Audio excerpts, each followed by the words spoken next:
नमस्कार दोस्तों। तो दोस्तों कैसे हैं आप सब।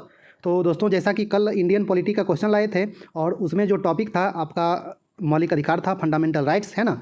तो जो लोग वो वीडियो नहीं देखें आप लोग जाके वो वीडियो देख लीजिए, नहीं तो उसका लिंक आपको कमेंट्स बॉक्स में, डिस्क्रिप्शन बॉक्स में दे देंगे। ओके। तो दोस्तों ये आज भी आपका जो है मौलिक अधिकार से ही लाए हैं और इस पे जो है 3-4 वीडियो लाएंगे मौलिक अधिकार पे। और इसमें आपका आसान से लेके टफ क्वेश्चन तक जो आपको एग्ज़ाम में मतलब आते हैं, और अनुच्छेद, है ना, मौलिक अधिकार का जितना भी अनुच्छेद है आपको अच्छा से पार्ट वाइज कर करके एक मतलब स्पेशल ये अनुच्छेद का भी वीडियो डालेंगे आपको। उसमें टोटल आपका जो है मौलिक अधिकार का अनुच्छेद आपको कंप्लीट करवा देंगे, जो आपको वीडियो देखते देखते अच्छा से याद हो जाएगा, है ना। तो दोस्तों आइए, ये आपका जो है मौलिक अधिकार का पार्ट 2 है ना आपका। उसमें जो है कल वाला में 25 क्वेश्चन बताए थे और समझाए भी थे, तो आप लोग अच्छा से देख लीजिए। और आज उसके आगे है, तो चलिए देख लेते हैं जल्दी से। और आप लोग थोड़ा जो रिपीट करके भी देख लीजिएगा तो अच्छा से समझ में आ जाएगा। और आपका ये जो भी मतलब आगे एग्ज़ाम है, SSC MTS आपका मतलब ये ICAR का है, रेलवे का है, जो भी आपका एग्ज़ाम हो आप अच्छा से कंटिन्यू देखते रहिए, आपको धीरे धीरे करके एक अच्छा सा तैयारी हो जाएगा।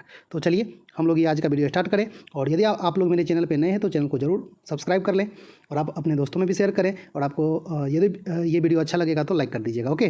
तो दोस्तों आइए और इसका देख लेते हैं कि पहला क्वेश्चन क्या है। एक मिनट। तो दोस्तों जैसा कि देख रहे हैं हम लोग, ये है पहला नंबर क्वेश्चन कि अभियुक्त को नमूना हस्ताक्षर करने के लिए बाध्य करना क्या माना जाता है। तो आप लोग पहले क्वेश्चन को अच्छा से समझ लीजिए। ये आपका अभियुक्त तो समझते ही होंगे सभी आदमी, मतलब जैसे किसी को ये गिरफ्तार करता है पुलिस, है ना, मतलब जैसे किसी पे कोई आरोप लगाया जाता है तो उसको आपको अभियुक्त कहा जाता है। ओके। तो ये आप है अब ये है कि नमूना हस्ताक्षर का क्या अर्थ होता है। नमूना हस्ताक्षर का इसमें मतलब अर्थ आपका ये है कि उसको अपने लिए अपने विरुद्ध कोई साक्ष्य लाने के लिए उस पर पुलिस जो है दबाव नहीं डाल सकती है। मान लीजिए कि आपको पुलिस ये अरेस्ट करती है तो आपको ये नहीं कह सकती पुलिस की आप अपने अगेंस्ट में जो आप पे आरोप लगा है आप उसका जो है सबूत लाइए, है ना। ये काम पुलिस का है ना, कि आपके अगेंस्ट में सबूत लाएगा वो, जिससे वो आपको गिरफ्तार किया है, तो उसी को नमूना हस्ताक्षर कहा जाता है। ओके। तो आइए देखते हैं ये आपका क्या है। ऑप्शन है इसका, ये आपका ये ऑप्शन नंबर 1 है नैसर्गिक न्याय के सिद्धांत का उल्लंघन। आपका ऑप्शन बी है व्यक्तिगत स्वतंत्रता के अधिकार का उल्लंघन। ऑप्शन सी है विधि के नियम का उल्लंघन। और ऑप्शन डी है विधि के समान संरक्षण के अधिकार का उल्लंघन। तो इसका सही आंसर क्या होगा कि किसी भी अभियुक्त को नमूना हस्ताक्षर करने के लिए बाध्य करना क्या माना जाएगा। तो दोस्तों इसका सही आंसर होगा ये व्यक्तिगत स्वतंत्रता के अधिकार का उल्लंघन। आपका अनुच्छेद 20(3) के अंतर्गत कहा गया है ना। जैसे कि अपराध के लिए आप जो है किसी भी मतलब जैसे अपराध के दोष सिद्धि के लिए संरक्षण दिया गया है ना। आपका अनुच्छेद ये 20 कहता है कि अपराध के दोष सिद्धि के लिए संरक्षण है। और ये 23 कह रहा है क्या कि आपको अपने अगेंस्ट आपको साक्ष्य प्रस्तुत करने की ज़रूरत नहीं है, आपको इसके लिए जो बाध्य नहीं किया जा सकता है। तो इसका आंसर होगा ये कि आपका व्यक्तिगत जो स्वतंत्रता मिला हुआ है मौलिक अधिकार उसको ये जो है उल्लंघन नहीं किया जा सकता है। ओके। तो इसका सही आंसर आपका हो जाएगा ऑप्शन बी। ओके। चलिए अगला देखें। नंबर 2, भारतीय संविधान के अल्पसंख्यकों को मान्यता किस आधार पर दी गई है। मतलब हम लोग जैसे कि देखते हैं कि अल्पसंख्यक भारत में हैं, तो उनको जो मान्यता जो दी गई है किस आधार पर दी गई है। तो आपका ऑप्शन है धर्म, जाति। ऑप्शन सी है कुल जनसंख्या के साथ उस वर्ग की जनसंख्या का अनुपात, है ना, मतलब टोटल जनसंख्या है और जो कोई मतलब जिसको यह अल्पसंख्यक माना जाएगा ये उसका अनुपात। और अंतिम आपका ये ऑप्शन है रंग, है ना। तो इसका सही आंसर क्या होगा दोस्तों। तो इसका सही आंसर आपका हो जाएगा ऑप्शन ए, धर्म के आधार पे। ओके। भारत में धर्म के आधार पे और भाषा के आधार पे आपको जो है अल्पसंख्यक का दर्जा दिया जाता है, ना कि जनसंख्या के आधार पे। ओके। चलिए अगला देखें। नंबर 3 नंबर उसका जो है जनसंख्या का अनुपात वाला जो था वो सही आंसर आपका नहीं है। चलिए तीसरा नंबर क्या है, मौलिक अधिकार किस अनुच्छेद के अंतर्गत आता है। तो आपका ऑप्शन है 36 से 51, 14 से 35, 6 से 35, 12 से 35, यानी कि कहाँ से कहाँ तक मौलिक अधिकार के अनुच्छेद हैं। तो दोस्तों इसका सही आंसर हो जाएगा ऑप्शन डी 12 से 35 तक है। तो आपको इसमें कुछ कुछ तो बीच बीच में डाल भी दे रहे हैं, लेकिन आपको एक स्पेशल लाएंगे वीडियो 12 से 35 तक, है ना। और इसी के अंतर्गत 6 आपका जो है मौलिक अधिकार है, वो भी आपको एक एक करके ये भी 6 बताएंगे कि कहाँ से कहाँ तक है, और 12 से 35 तक आपको अच्छा से जो है याद करवा देंगे, है ना, एक स्पेशल वीडियो लाके ओनली अनुच्छेद का। ओके, आइए सिर्फ जो है मौलिक अधिकार का अनुच्छेद। तो इसी तरह आपका अभी जो है टॉपिक वाइज मतलब आते रहेगा, लेकिन जब आपका ये एग्ज़ाम होगा कोई, जैसे कि आपका SSC MTS का होगा, जो भी होगा, तो आपको उसमें जो है 25 क्वेश्चन का प्रैक्टिस भी करवाएंगे, है ना, मिक्स करके सब कुछ जैसा आपका एग्ज़ाम में आता है। उसमें आपका करंट अफेयर्स भी रहेगा, जो भी GA का आपका जितना भी पार्ट्स है उसमें रहेगा। ओके, चलिए चौथा नंबर क्या है, वर्तमान में संपत्ति का अधिकार किस अनुच्छेद के अंतर्गत आता है? तो आपका ऑप्शन है अनुच्छेद 31, अनुच्छेद 301 के क, अनुच्छेद 31 के क, अनुच्छेद 300 क। तो दोस्तों इसका सही आंसर क्या हो जाएगा? संपत्ति का अधिकार किसके अंतर्गत आएगा? ऑप्शन डी 300 के क के अंतर्गत आपका भी है।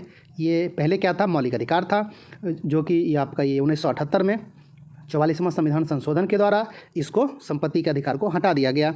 और अब संपत्ति का आपका अधिकार क्या है? एक विधिक अधिकार है। ओके, मतलब कानूनी अधिकार है। संपत्ति का अधिकार अब कानूनी अधिकार है, ना कि मौलिक अधिकार है। ओके, तो इसको अब 300 के क में है, और पहले किस में था? जब इसको मतलब रद्द नहीं किया गया था तो अनुच्छेद 31 में था। ओके, चलिए अगला देखें, 5वां नंबर। और जब संपत्ति के अधिकार को हटाया गया तो उस समय भारत के प्रधानमंत्री कौन थे? मोरारजी देसाई, है ना, मतलब जैसा कि आप लोगों को कल भी बताए थे। चलिए देखें 5वां नंबर, वर्तमान में भारतीय संविधान में कितने मौलिक अधिकार नागरिक को मिला हुआ है? तो आपका ऑप्शन है 5, 7, 9, 6। तो दोस्तों इसका सही आंसर क्या हो जाएगा? Option D 6। पहले जब संविधान बना तो आपका जो 7 मौलिक अधिकार प्रदान किए गए थे, लेकिन आपका ये जो 1978 में संपत्ति के अधिकार को हटा दिया गया, तो अब आपका 6 है। तो ये 6 क्या है कि मतलब जैसे कि रेंज में है, 14 से 18 समानता का अधिकार, 19 से 22 स्वतंत्रता का अधिकार, है ना, 25 से 28 आपका जो है धार्मिक स्वतंत्रता का अधिकार, मतलब इस तरह जो है रेंज बना हुआ है। तो आपको जो है मतलब वो भी अच्छा से हम समझा देंगे और बता देंगे, और एक एक करके आपको जो है याद करवा देंगे। ओके, आपका जैसे GK है, ये GA क्या है, धीरे धीरे आप जैसे कंटिन्यू पढ़ते रहिएगा ना, तो 6 महीना से मतलब 1 साल तक आपका एक अच्छा सा तैयारी हो जाएगा। लेकिन आप ये जैसे स्टार्टिंग में देखिएगा, ये बहुत भारी है, बहुत लगेगा टाइम, तो फिर आपका जैसे 6 महीना तो सोचते हुए और ये बोलते हुए आपका जो है निकल जाएगा, लेकिन आप कुछ सीख नहीं पाइएगा। लेकिन आप जो यही 6 महीना और 1 साल अच्छा से कंटिन्यू जो देख लेते हैं, पढ़ लेते हैं, तो आपको एक अच्छा सा तैयारी मतलब हो जाएगा, और मतलब अंदर से आपको अच्छा लगेगा कि भाई चलो हमको कुछ तैयारी हुआ है ना। आप जैसे एग्ज़ाम में दीजिएगा तो आपको लगेगा कि हाँ भाई अब मेरा कुछ तैयारी है। चलिए 6ठा नंबर क्या है, मौलिक अधिकारों को भोगने को सुनिश्चित करने की जिम्मेदारी निम्नलिखित में से किसको सौंपी गई है? मतलब मौलिक अधिकार जनता को दिया गया है ना, नागरिक को, तो जैसे नागरिक भोगेगा उसको ना, तो इसको सुनिश्चित करने का, संरक्षण करने का, कि हाँ जनता को मिल रहा है कि नहीं, किसी को आपका ये जो उल्लंघन तो नहीं हो रहा है मौलिक अधिकार को, इसको देखने का दायित्व संविधान के द्वारा किसको दिया गया है? तो आपका ऑप्शन है उच्च न्यायालय, उच्चतम न्यायालय, सभी न्यायालय को, और अंतिम आपका ये ऑप्शन है उपयुक्त A और B दोनों। तो दोस्तों इसका सही आंसर क्या हो जाएगा? ऑप्शन डी, आपका जो मतलब हाई कोर्ट और सुप्रीम कोर्ट दोनों को मौलिक अधिकार को ये संरक्षण करने का अधिकार दिया गया है, कि आप इसको देखिए कि सभी जो नागरिक को मिल रहा है कि नहीं, और यदि जो है किसी को उल्लंघन हो रहा है तो आप उसका ये संरक्षण कीजिए और कार्रवाई का आदेश दीजिए, है ना, मतलब जैसे कि रीट करता है ना जारी, है ना। चलिए, तो 7वां नंबर क्या है, मौलिक ये अधिकार निलंबित किए जा सकते हैं किसके द्वारा? तो दोस्तों ये आपका जैसे हालांकि मौलिक अधिकार ये निलंबित नहीं होता है, जनता को दिया गया है मौलिक अधिकार, फंडामेंटल इसका जो राइट्स है, लेकिन जैसे देश की कुछ परिस्थिति में इसको निलंबित भी किया जा सकता है, जैसे कि आपका देश भर में राष्ट्रीय आपात लग जाए, है ना, तो आपका उस स्थिति में मौलिक अधिकार को निलंबित किया जा सकता है। ओके, तो धीरे धीरे आपको सब कुछ बताएंगे कि कौन सा अनुच्छेद को निलंबित नहीं किया जा सकता है, किसको किया जा सकता है। धीरे धीरे आपको एक अच्छा सा नॉलेज मतलब हम करवा देंगे, और हम आपका यही चाह रहे हैं कि आपको एक अच्छा सा समझा के आपको बताएं जो आपको थोड़ा सा नॉलेज हो। लेकिन जो मतलब यूट्यूब पे चल रहा है, तो आप लोग तो देख ही नहीं कि यूट्यूब पे क्या हो रहा है ना। है ना, मतलब कुछ भी डाल दो, बस इसका आंसर ये ऊपर करो, इसका आंसर ये ऊपर करो, बस हो गया, और उसी में सब खुश है कि चलो भाई अच्छा से रटो। अरे भाई ठीक है, रटना एक अपने जगह है, लेकिन समझ कर जो है रटना वो अच्छा होता है ना। आइए, आपको पहले समझ में आ जाएगा तो फिर ज़्यादा आपको रटने का आवश्यकता नहीं पड़ेगा। आप उसको मतलब अच्छा से देख लीजिएगा एक बार, और वो याद हो जाएगा। तो चलिए, मौलिक अधिकार निलंबित करने का अधिकार मतलब जैसे किसको दिया गया है और किसके द्वारा किया जा सकता है। तो देखिए, राज्यपाल के द्वारा, राष्ट्रपति के द्वारा, विधि मंत्री के द्वारा, प्रधानमंत्री के द्वारा। तो दोस्तों बताइए इसमें सही आंसर क्या होगा। दोस्तों इसका सही आंसर आपका होगा राष्ट्रपति के द्वारा। लेकिन आपका मौलिक अधिकार का जो है वो मौलिक अधिकार को निलंबित करने का अधिकार संसद के अंतर्गत आता है। ओके, ये अधिकार आपको संसद को दिया गया है, लेकिन आपका इसमें संसद तो है नहीं, आपका इसमें क्या है, राष्ट्रपति है। लेकिन राष्ट्रपति भी आपका सही मतलब होगा, क्योंकि इसका संसद का मतलब आपका जो है ये अभिन्न अंग होता है। जब तक राष्ट्रपति हस्ताक्षर नहीं करेंगे तो वो मौलिक अधिकार निलंबन नहीं हो सकता है ना। तो मौलिक अधिकार जैसे निलंबित करने का अधिकार तो संसद को है, लेकिन हस्ताक्षर उस पर करेंगे कौन, आपका जो है राष्ट्रपति। और आप लोग जानते भी हैं, और मतलब नहीं जानते हैं तो जान लीजिए, ये आपका ये जो राष्ट्रपति भी संसद के अभिन्न अंग होते हैं। जैसे कि लोकसभा, राज्यसभा और जो राष्ट्रपति, ये तीनों संसद के अंग हैं। तो आपसे कोई पूछेगा कि संसद के कितना अंग, तो 3 अंग। ओके, चलिए अगला देखें। 8वां नंबर, मौलिक अधिकारों पर यथोचित प्रतिबंध कौन लगा सकता है। तो आपका ऑप्शन है मंत्रिपरिषद, संसद, जनता, मंत्रिमंडल। तो दोस्तों अभी आपको बताए हैं कि ये मौलिक अधिकार पे प्रतिबंध जो लगाने का अधिकार किसको है, तो इसका सही आंसर होगा संसद, है ना। चलिए अगला देखें। और ये आपका हर एक स्थिति में नहीं लगाया जा सकता है मौलिक अधिकार पर प्रतिबंध। जब देश में आपका मतलब राष्ट्रीय आपात की स्थिति हो, हाँ मतलब जब आपका जो राष्ट्रीय आपात लगा हुआ हो, उस समय मौलिक अधिकार भंग, निलंबन किया जा सकता है ना। जैसा कि इंदिरा गांधी लगाई थी, और मतलब जैसे आपको सभी को पकड़ पकड़ के जो है जेल में डालना, समाचार पत्र, पत्रकारिता, सब पे जो है रोक लग गई थी, है ना। मतलब तो आपका ये सब क्या है, मौलिक अधिकार पे रोक लगना, है ना। तो ये आपका राष्ट्रीय आपात की स्थिति में होता है। चलिए 9 नंबर क्या है, निम्नलिखित में से कौन सा अनुच्छेद समता का अधिकार प्रदान करता है। तो आपका ऑप्शन है अनुच्छेद 14, 19, 20, 21। बताइए। तो दोस्तों इसका आंसर होगा अनुच्छेद 14। ओके, और आप लोग धीरे धीरे देखते रहिए, और एक स्पेशल मतलब जैसा कि आपको बता रहे हैं अनुच्छेद वाला वीडियो हम लाएंगे, और आपको यदि पहले से याद है तो अच्छा से रिवीजन हो जाएगा। चलिए, नागरिकों और विदेशियों दोनों को प्राप्त है, तो इसमें से कौन सा अधिकार दोनों को प्राप्त है। तो दोस्तों आपका ऑप्शन है राजनीतिक अधिकार, मौलिक अधिकार, सिविल अधिकार, विधिक अधिकार। तो दोस्तों इसका सही आंसर क्या हो जाएगा, विधिक अधिकार, है ना। अब सिर पर आता जो है नागरिकों को, तब तो इसका आंसर आपका मतलब अलग हो जाता, लेकिन है कि नागरिकों और विदेशियों दोनों को प्राप्त है। तो ये कानूनी अधिकार जो है वो दोनों को प्राप्त है। कोई यहाँ जैसे विदेशी भी जैसे आ रहा है और उस पर कोई चीज़ मतलब जैसे अत्याचार हो रहा है या फिर कुछ भी, तो वो मतलब जो है आपका कानून के पास जा सकता है। जो कानूनी अधिकार है वो उसको दिया गया है, और कानून के तहत उसको आपका सुरक्षा दी जाएगी, है ना। चलिए अगला देखें। 11 नंबर, ये निम्न में से कौन सा मूल अधिकार केवल भारत के नागरिकों के लिए, मतलब विदेशियों के लिए नहीं है ना। तो आपका ऑप्शन है जीवन और स्वतंत्रता का अधिकार, धर्म की स्वतंत्रता का अधिकार, समानता का अधिकार, और अंतिम ऑप्शन है अभिव्यक्ति का अधिकार। तो दोस्तों इसका सही आंसर क्या होगा, केवल भारत के नागरिकों के लिए है, ऑप्शन डी, अभिव्यक्ति की स्वतंत्रता का अधिकार केवल आपका भारत के नागरिकों के लिए ये है। ओके, हाँ, मतलब अनुच्छेद 15, 16, 19 और 29 एवं 30, 15, 16, 19, 29 एवं 30 जो है केवल भारत के नागरिकों को प्राप्त है। तो ये आपका जो है अभिव्यक्ति की स्वतंत्रता जो है वो आपका अनुच्छेद 19 के अंतर्गत आता है। ओके, तो ये केवल और केवल, तो आपका ये भी आता है कि कौन सा अनुच्छेद मौलिक अधिकार भारत के सिर्फ नागरिकों को मिला है। तो आप लोग अच्छा से याद कर लीजिए और आपको एक वीडियो लाएंगे उसमें और अच्छा से करवा देंगे। 15, 16, 19, 29 एवं 30। ओके, ये 5 जो है वो ओनली भारत के नागरिक को मिला हुआ है। चलिए अगला देखें, 12 नंबर,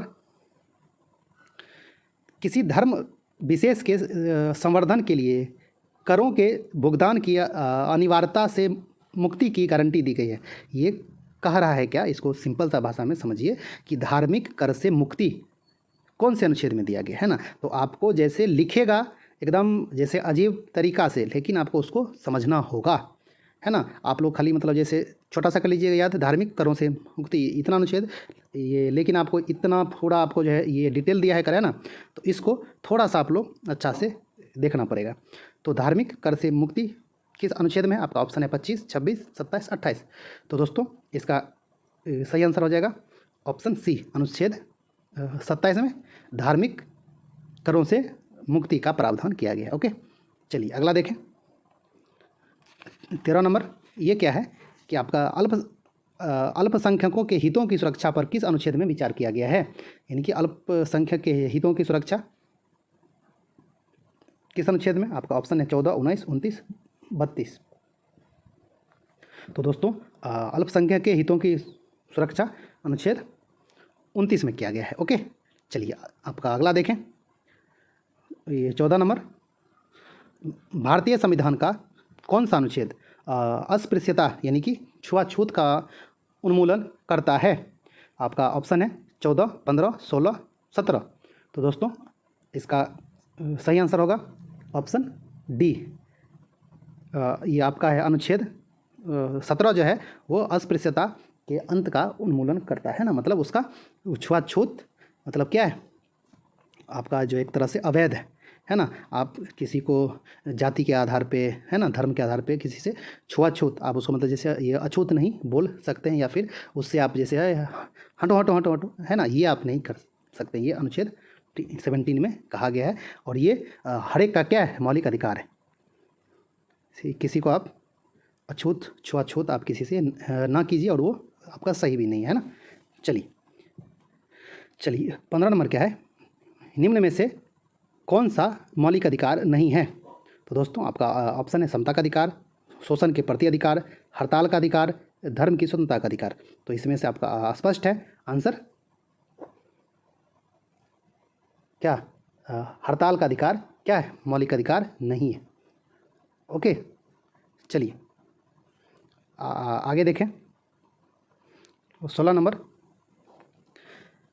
ये आपका क्या है, कतिपय मौलिक अधिकार नहीं दिए जाते हैं। किसको नहीं दिए जाते हैं, मतलब मौलिक अधिकार किसको नहीं दिया जा सकता है। तो आपका ऑप्शन है कि दिवालिया व्यक्तियों को, विदेशियों को, आपका असाध्य रोग से ग्रस्त व्यक्तियों को, और अंतिम ऑप्शन है राजनीतिक कृत्यों को।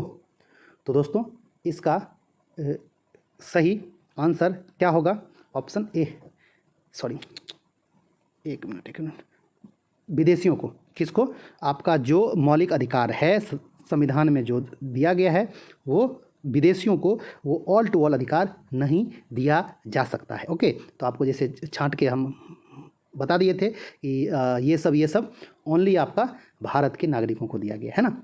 तो ऑल टू ऑल मौलिक अधिकार जो है वो आपका विदेशियों को नहीं दिया जा सकता है। तो आंसर इसका बी 100% आपका जो है राइट आंसर होगा। ओके, चलिए 17 नंबर देखें, भारतीय संविधान के अनुसार निम्न में से कौन सा मूल अधिकार नहीं है। तो आपका ऑप्शन है शिक्षा का अधिकार, सूचना का अधिकार, भाषण का अधिकार, जीवन का अधिकार। तो दोस्तों बताइए कौन सा अधिकार मौलिक अधिकार नहीं है। भारतीय संविधान के अनुसार ये सूचना का जो अधिकार है वो आपका मौलिक अधिकार नहीं है, लेकिन जैसे न्यायिक व्याख्या जो होता है उसमें कहीं कहीं आपका मौलिक अधिकार ये मतलब आता है कि सूचना का अधिकार भी आपका अनुच्छेद 21 है ना, तो राइट टू इन्फॉर्मेशन, सूचना का अधिकार वो भी मौलिक अधिकार है, अनुच्छेद 1 के अंतर्गत आता है। लेकिन आप इसको छांटिएगा है ना, तो छांटने में आप ये छांट सकते हैं है ना, ये आपका मूल अधिकार के अंतर्गत नहीं आता है। ओके, आइए, ये आपका 18 नंबर, मत देने का अधिकार किस कोटि से संबंधित है? तो आपका ऑप्शन है मानवाधिकार, नागरिक अधिकार, प्राकृतिक अधिकार, राजनीतिक अधिकार। तो दोस्तों ये तो आप लोग देख ही रहे हैं, मत देने का अधिकार एक तरह से राजनीतिक अधिकार है। ओके, चलिए अगला देखें। 19 नंबर, मूल अधिकारों से संबंधित मामला निम्नलिखित में से कौन सा है? यानी कि मौलिक अधिकार वाला जो विवाद जो भी मतलब हुआ था वो कौन सा है? तो आपका ये ऑप्शन है गोलकनाथ बनाम पंजाब राज्य, पश्चिम बंगाल बनाम भारत संघ, शर्मा बनाम कृष्ण, और अंतिम है बम्बई राज्य बनाम बलसार। तो दोस्तों इसका सही आंसर क्या हो जाएगा? गोलकनाथ बनाम पंजाब राज्य 1967 जो है वो मौलिक अधिकार से संबंधित है। ओके, तो इसमें आपका जैसे सर्वोच्च न्यायालय द्वारा मूल अधिकारों को संसद की संविधान संशोधन की शक्ति से ऊपर माना गया। ओके, इसमें कहा गया कि मूल अधिकार में संशोधन नहीं किया जा सकता है ना, संशोधन की शक्ति से यह ऊपर है, ये इसमें कहा गया था। इसमें मौलिक अधिकार को और स्ट्रॉन्ग बनाया गया। ओके, चलिए और ये देख लें अंतिम क्वेश्चन आपका, बाल श्रम पर रोक किस अनुच्छेद में वर्णित है? तो आपका ऑप्शन है 20, 22, 23, 24। तो दोस्तों इसका सही आंसर हो जाएगा अनुच्छेद 24 जो है वो बाल श्रम पर आपका क्या है, रोक है। तो दोस्तों ये आपका आज का इसमें जो 20 था क्वेश्चन, और यदि आप लोग कल वाला वीडियो नहीं देखें तो वो भी देख लीजिए, आपको मौलिक अधिकार से संबंधित एक अच्छा खासा नॉलेज होगा। और इस पे अभी आपका जो 2-3 वीडियो और हम जो आपका लाने का कोशिश करेंगे, और ऑल टू ऑल आपका जो है मौलिक अधिकार से संबंधित क्वेश्चन को अच्छा से कंप्लीट करा देंगे, जो आपको मतलब जैसे एग्ज़ाम में आएगा तो एक भी क्वेश्चन आपसे छूटने वाला नहीं है, यदि आप अच्छा से समझ लिए हैं तब। ओके, तो दोस्तों आपको यदि वीडियो अच्छा लगा होगा तो लाइक कर दीजिएगा। आप यदि मेरे चैनल पे नए हैं तो चैनल को ज़रूर सब्सक्राइब कर लीजिएगा। आप अपने दोस्तों में भी शेयर करिए और इसी तरह अच्छा से कंटिन्यू बने रहिए, आपको धीरे धीरे एक अच्छा सा तैयारी हो जाएगा। ओके, तो दोस्तों मिलते हैं एक अच्छा से न्यू वीडियो में, तब तक के लिए धन्यवाद, नमस्कार।